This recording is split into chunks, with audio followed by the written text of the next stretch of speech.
یہ مٹھی بھر لوگ جن کے ہاتھوں ہمارے آنگن دھواں ہوئے ہیں، یہی تو ہیں وہ خدا کے دشمن کہ جن کے حلیے حدیث حق میں بیاں ہوئے ہیں۔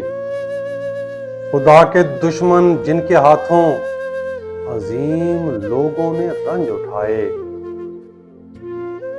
جنہوں نے اسلام سے نکل کر الگ ہی اپنے علم بنائے۔ وہ برچھیوں میں ہمارے قلب و جگر کے ٹکڑے پرو رہے ہیں، وہ خون ناحق سے مسجدوں کو بھگو رہے ہیں۔ نمازیوں کے تڑپتے لاشیں ہماری جانوں کو رو رہے ہیں، اور ہم ہیں کہ جو زمانوں سے سو رہے ہیں۔